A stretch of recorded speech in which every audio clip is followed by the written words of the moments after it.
Olá, você está na Universidade Livre Feminista, no curso Reflexões Feministas sobre o Sistema Político. Eu sou Rivane Arantes, educadora desse curso, e vou apresentar a vocês a crítica feminista ao sistema político brasileiro, que vai ser o objeto do nosso segundo módulo. O objetivo do segundo módulo é perceber como o sistema político brasileiro está marcado pelo sexismo, pelo racismo e pelo capitalismo.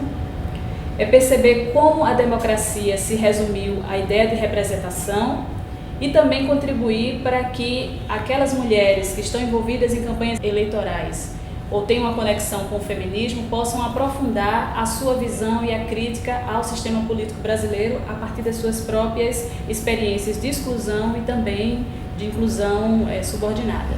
No primeiro módulo, nós já discutimos como o sexismo, o racismo e o capitalismo são elementos que limitam e que dificultam a nossa participação política, lembram?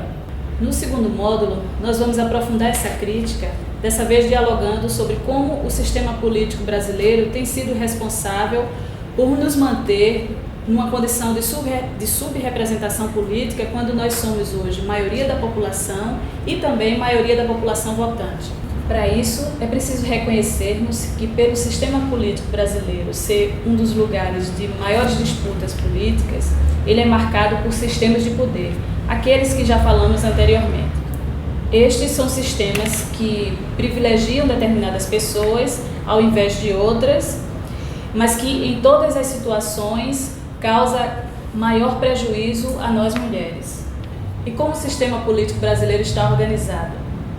Basicamente, ele se organiza a partir da possibilidade do financiamento privado de campanha, da votação em listas abertas, onde preferencialmente os homens têm mais espaço, da falta de controle social sobre os processos eleitorais e da pouca democracia interna dos partidos. Todos os fatores que tornam mais difícil a participação de determinadas pessoas, como mulheres e pessoas negras, nos processos eleitorais, se comparadas à participação dos homens, particularmente dos homens brancos e proprietários.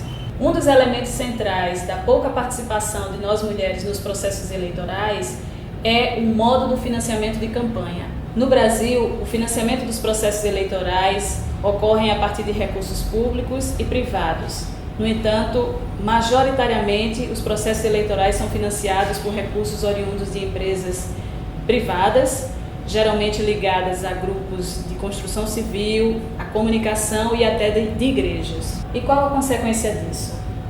Compra de votos, concessão de benefícios públicos para empresas privadas, desigualdade entre os candidatos, homens e mulheres principalmente, enfim, personalismo, corrupção, patrimonialismo. Para enfrentar esse problema, nós mulheres estamos propondo o financiamento público exclusivo de campanha como uma forma de garantir maior equidade entre os candidatos, maior cuidado com a coisa pública e a diminuição da financiarização das campanhas.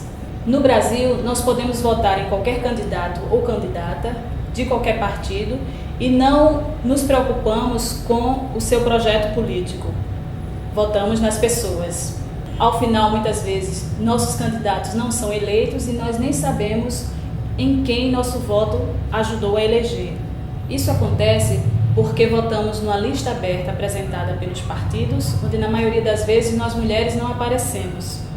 Os partidos não investem na formação, no incentivo e no financiamento de campanhas femininas. Para mudar essa situação, propomos a adoção da lista fechada com alternância de sexo. Nesta lista, cada partido deverá escolher os seus candidatos e candidatas no processo democrático interno.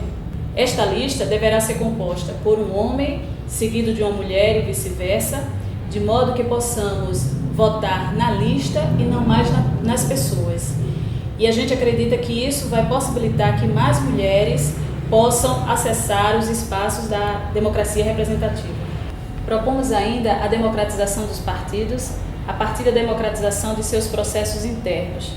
De um lado, garantindo que as decisões no interior do partido sejam tomadas por todos os filiados e não apenas pelos seus dirigentes. E de outro, assumindo a paridade de gênero como política de acesso das mulheres aos espaços de poder interno, mas também às listas de candidaturas. Tudo isso deve ser ainda combinado com a garantia do controle social sobre os processos eleitorais, porque nós entendemos que os mandatos são da cidadania, pertencem à coletividade e não devem estar, portanto, a serviço dos interesses privados dos eleitos ou dos seus partidos e coligações.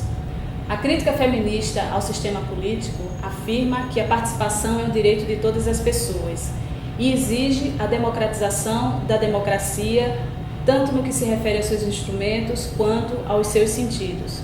Além disso, a participação política é um modo de nós mulheres resistirmos ao confinamento da família, do casamento, da casa com destinos únicos. E é por isso que nos somamos à reivindicação por uma reforma política que seja ampla e democrática o suficiente para garantir não apenas mais mulheres no poder, mas para mudar a própria forma de ser poder.